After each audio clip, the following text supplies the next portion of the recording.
Can we talk a bit about sort of the Paralympics and your competing side? Yeah. Am I right in saying you did qualify?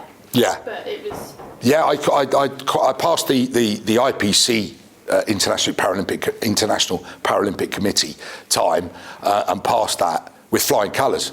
But unfortunately, the GB team restricted me by bringing that time down a bit, and I just couldn't make that time without breaking something serious. So I needed to. I was unable to qualify for the last time, and then decided to withdraw really from that level of competition. I still compete. I still do stuff from time to time. Have a go at the Brits and what have you, which is great. But my personal interest now is really working with newbies, getting people on the ice, getting people to come up to the mountains and enjoy what we do. And to see the mountains. And so you compete nationally now? Yeah. Retired from the international side. Would you like to see someone make it? Yes, oh, definitely. Yeah. Someone younger than me. I'm knocking 60 now, and I've just, I think I might be a bit beyond that. A little bit overweight as well. But no, some of the younger guys, maybe Ellie and Harvey, someone like that. Ellie's the first quad amp to snowboard. To snowboard effectively and efficiently. So maybe she's a natural competitor anyway, our Ellie. So maybe she'll get into that. But anyone, that certainly encourage anyone to go down that route. And hopefully, the IPC will see fit to bring in another category for double above knee amputees or for this level of disability. So we're not in an unfair category. What do you think it will take to get that? Enough people, enough population. I'm not suggesting or advocating that we go around chopping people's legs off, but as double amputees, double above knee amputees come to us for guidance and equipment, etc., then we will we'll certainly enable them to do what they want at whatever level they want to do it. So that's the plan. Yeah. Perfect. And so you set up DAKSCom. Yeah. And just talk me through that. Well, Dale and I, we've been thinking about it for quite some time.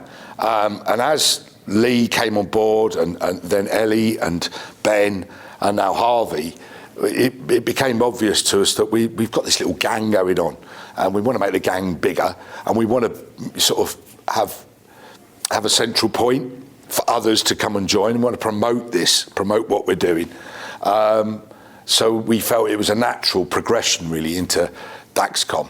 And the name came about really, it's Double Above-Knee Snowboard Community, DAKSCom. And that's what we do. We are a community that everyone's welcome. And in our community, that's for instance, Ellie's dad, he's in the community. So's Harvey's dad, he's in the community. All of our friends and family that support us are all part of that community. It's not just us, the DAKs themselves. It's everyone that's involved in what we do, promotion and in the furtherance, really, I suppose, of snowboarding for double above knee amputees. And you and the Army guys get a lot of support from AFPST? Yeah, the veterans, actually AFPST have been instrumental in helping me get my instructor qualifications, and in enabling all of us, the three of us, sorry, I should say, myself, Ben and Lee, so far to move along with our snowboarding. But we also have financial support from Help for Heroes. They've helped us purchase the bindings, have the bindings made and purchased. And BLESMA as well, British Limbless Ex-Servicemen Association, that they've been fantastic throughout the last, well, for me, 20 years within the scope of snowboarding. So yeah, it's been lovely to have that support. And we're hoping that the civilians, Ellie and Harvey, we're hoping that they're going to be able to tap into similar support from civilian charitable organisations who can help them and others move forward, get hold of the bindings and be able to afford to go on the mountains and places like here at Hemel. So there's obviously DSUK, but is there any other support for civilians? In this country, in the UK, DSUK is the main one really. All the indoor slopes, they do have some form of disability snow sport going on. Or for those to get involved in snow sport, not just snowboarding, but in snow sport in general. If you have a disability, then the centres will run some form of programme. And nationally, there is DSUK and obviously eventually GB. If you want to go down that route into competition. Could you see yourself coaching GB at some point? If I was asked to, I'd love to. I suppose they've got perfectly capable coaches right now, and I won't name them all, but they all know who they are. They're all fantastic people, and they're doing a really good job with the team, as it is the Paralympic snowboard team. They're doing a really good job. If I was asked to come along, because they have an amputee, a double above-knee amputee there, if I was asked to go along and help coach, then I would jump at the chance, yeah, for sure. But it's kind of it's an odd thing. We need to enable people, to facilitate people getting equipment and the ability and the skills to get to that point. So it could be some time before that happens. Let's see what happens. We've got people contacting us all the time from all over the world, asking how they get into this, how they can do this, how can we get the bindings. So you'll appreciate what we are as DAKSCom is we're a niche within a niche within a niche within a niche. We're tiny, really. How many double above knee amputees are there in the world? And out of those, how many of them want to snowboard? And let's face it, as we all know, you've got to want to snowboard. So, what do you think the biggest misconception is with DAK snowboarding? Like I said before, really, just people saying it's impossible, you can't do that. Just they did with skydiving and many other things as well. You can't do that. It's the perception that someone without legs, someone without knees can't do that. Well, where there's a will, there's a way. I'm a firm believer in that, and I think, there's. I'm loath to say this perhaps, but some of the Victorian attitudes that we've got towards disability are slowly being chipped away out. We're getting somewhere. Certainly in the 34 years that I've been disabled, it's been, I've seen a huge change in the attitudes of people towards disability, not just amputees, but towards disability in general. So that's always improving. And within sport and our sport, it's just that initial, you can't do that, you've got no knees. Well, guess what? You can. It's just an attitudinal thing, I think. And you'd never snowboarded before? No, I never snowboarded. In my time in the army, I always managed to. I was always on a course or something else whenever the snow stuff came around. A chance to go on a ski course or something. So I never snowboarded. Closest I ever got to snow was Christmas time, throwing snowballs when we had snow at Christmas. But never been before. So. And how much has snowboarding given back to you post-army and stuff? Oh, huge amount. I think it'd be fair to say all of the things, all the people that have supported me through my journey since I became a double above-knee amputee, they all deserve some kudos for that. But snowboarding in particular has given me an opportunity to be on a mountain, to be able to get up on a mountain, to be that high up in the cold snow, or possibly, quite often with the sun shining, and just sit there and appreciate the mountains and appreciate where you are and how you might have got there, and what the alternative might have been. I'm always appreciative of that, and always spend, a few moments at the top of a mountain just appreciating that, and that feeling of insignificance, being so insignificant when you're in those mountains. It's kind of a cool thing. Maybe it's something to do with my ego, I don't know, but I do feel we all need to sometimes just be told we're insignificant, because we spend so much of our lives being significant, so or trying to be significant. So that's quite nice, and so it's given me that. It's given me that ability to do that and to just ride, just enjoy. Enjoy the snow, enjoy the mountains. And do you feel like snowboarding has helped you overcome what you've gone through physically and as well as definitely.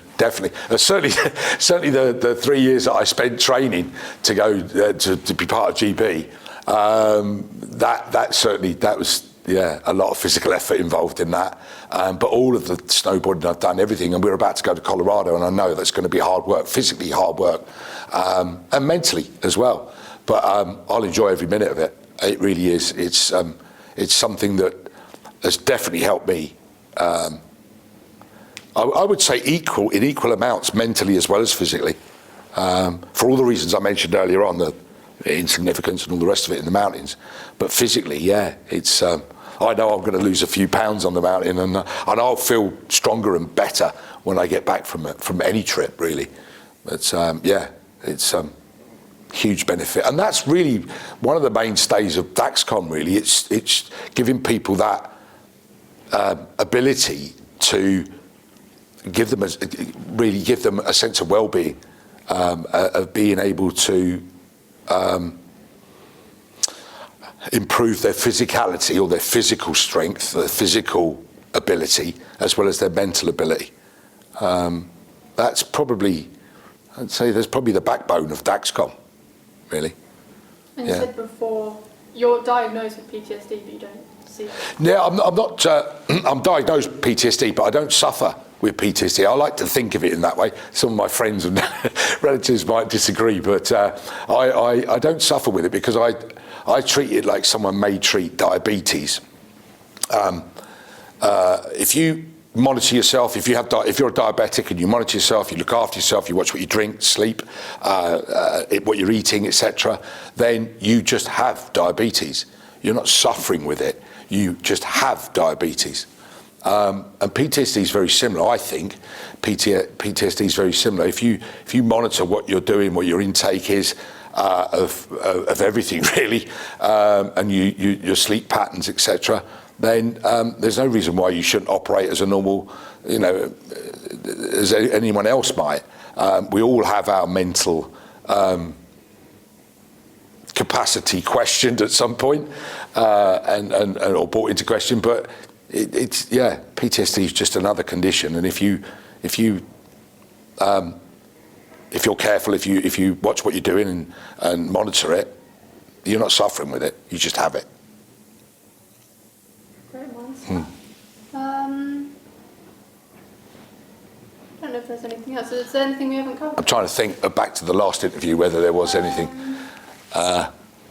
What's next? So you're going to Colorado? Colorado, and then... what's the Colorado? Is that AFPS? That's AFPST, but we're going... We'll take these tops with us as well, and do at least one ride with them on. So that's what I'll try and send you.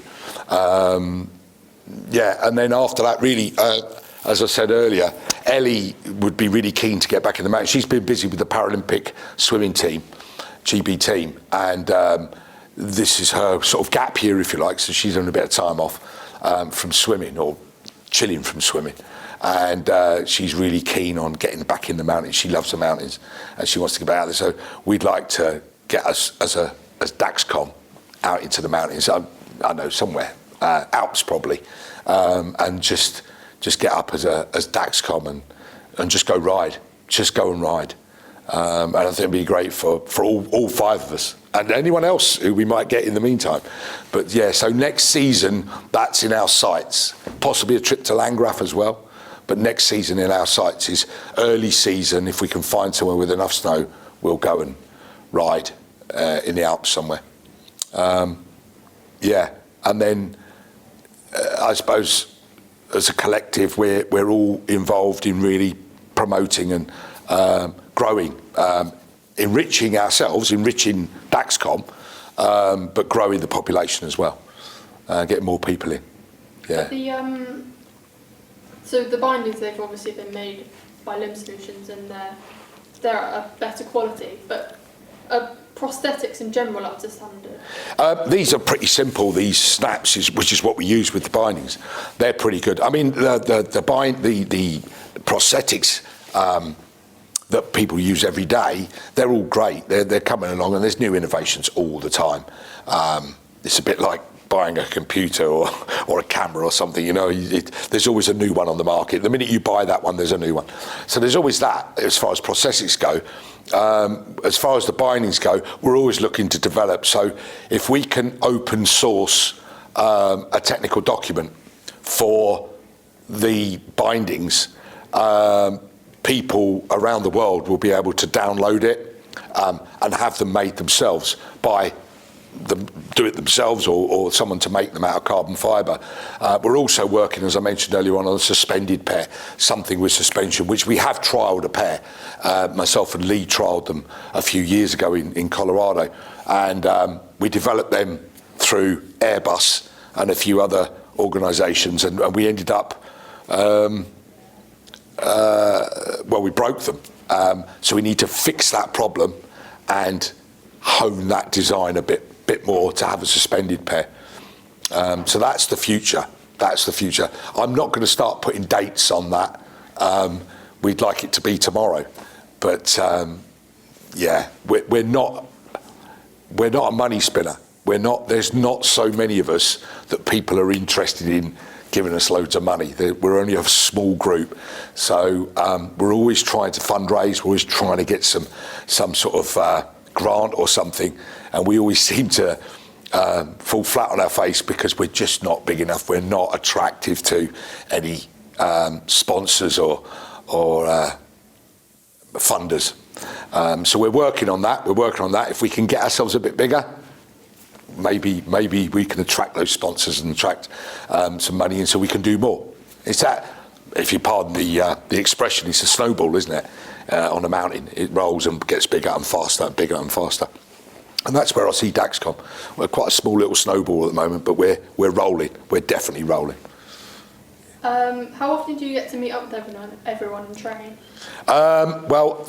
We recently had a meet in Manchester where everyone, barring Lee, who was busy working, he has to work for a living, he was the only one that couldn't make it. So that was our last get-together, really.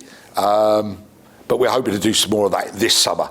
We'll get together at Manchester or Castleford or here at Hemel, wherever. We'll meet up and then start organising, as I said before, maybe a Landgraf trip, 3 or 4 days in Landgraf, and then with a view to getting into the mountains early season. And I think Ellie and Harvey, there's kind of like an open invite for them to join us with the Royal Navy, come along and join our event that we do there, and also to come to Colorado, which is a trip we're doing on Sunday.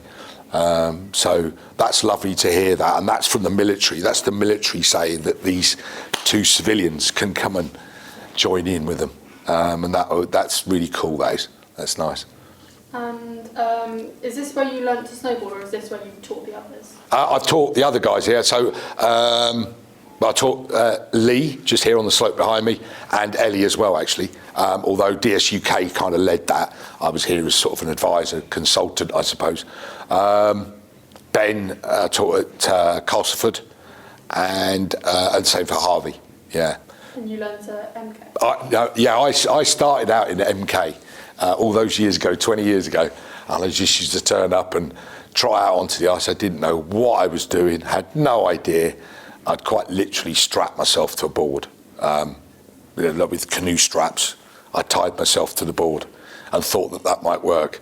And it did, to a point. Stayed up for about 3 seconds. But that was encouraging. I'm like, okay, maybe I can do this. And there was people laughing and going, no, that's not going to happen, it's not going to work. 20 years later, it's working. So, that's us. That's the way we do it. That's the way we roll.